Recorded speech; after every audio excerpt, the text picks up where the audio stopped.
China's digital yuan is being tested in Shanghai. The digital currency has been pegged at a rate of 1-to-1 with the physical currency and has no fees or transactions. Take a look. Shanghai shopping mall, Lu Heng, is testing out China's new digital currency. It's safe, convenient, and it works, he says. Paying with digital yuan feels similar to WeChat or Apple Pay. You use your mobile phone. Less tech-savvy people can get a credit card-like card, but the digital yuan isn't a payment system. It's actual money. The digital yuan is issued by the central bank, just like paper notes. It resembles cryptocurrency in that it's computer code and is stored in a digital wallet, but unlike crypto, eCNY is tied to the Chinese government, fixed to the physical yuan at a rate of 1-to-1. Physical yuan is hard to track. The digital yuan is meant to allow the government to keep an eye on money flows. It can also be programmed, for example, to expire to encourage people to spend.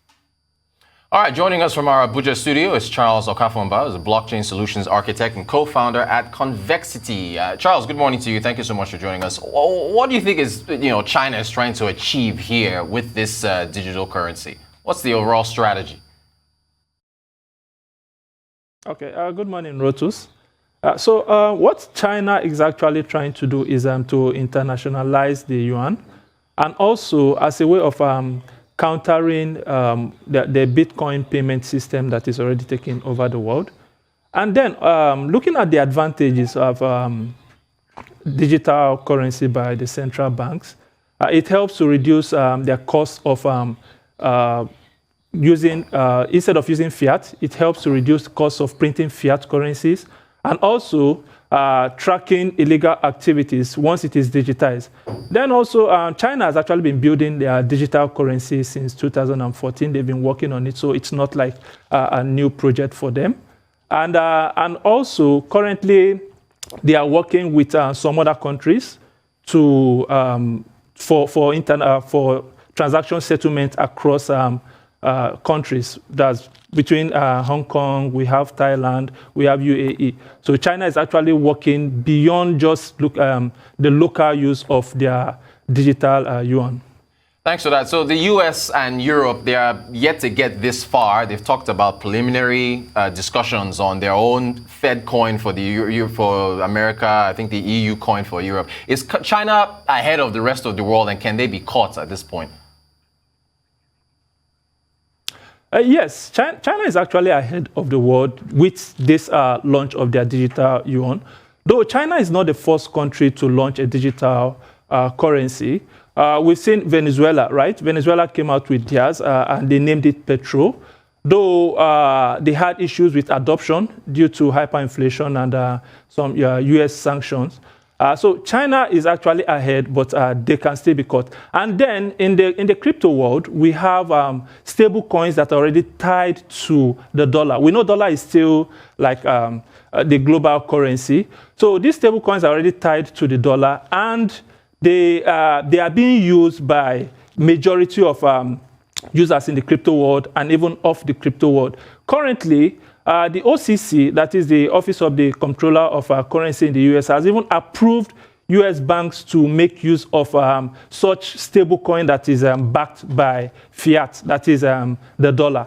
So the US or Europe, they might not come out with their own digital currency right now, but there are other solutions that can actually counter such a currency from China.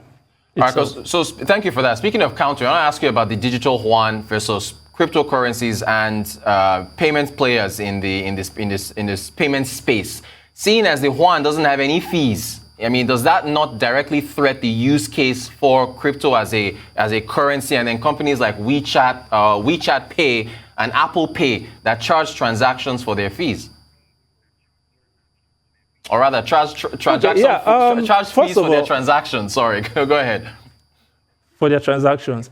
All right. So first of all, let's look at the fundamentals, right, of why there's transaction fee and the blockchain system or the Bitcoin system. Now, that transaction fee is a way of fighting against the bad players or hackers in the system. So you are paying that transaction fee as a way of certifying that you are real.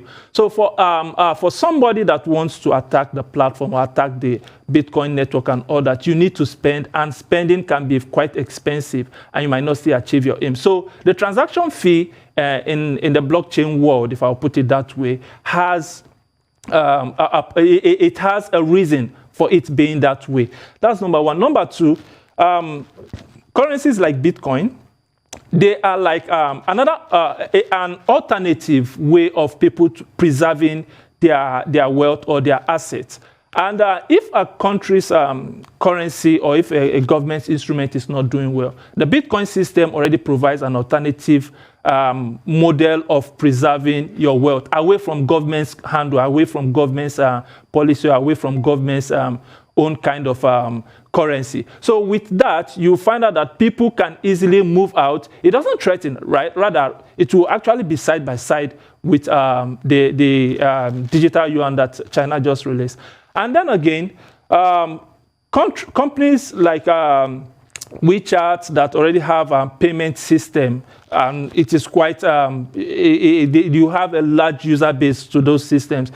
The Chinese digital yuan has two tiers of disbursement, if I'll put it that way, and that is from the central bank or from the People's Bank to the banks, that is the commercial banks, and also to companies like WeChat and all that, for them to distribute to the masses. So I foresee these companies changing their model of business, that is creating wallets so that such cryptocurrency, right, because it's actually crypto, such currency would actually be stored in the wallet and then transferred easily. And also for merchant payment, because banks might not provide such wallet for the users. So these tech companies can actually fill in for such use case for users. Itself. All right, so we've got to. So I don't think it's. We've got a minute and a half to go. I'll have to touch on the criminal activities, illicit use of the funds.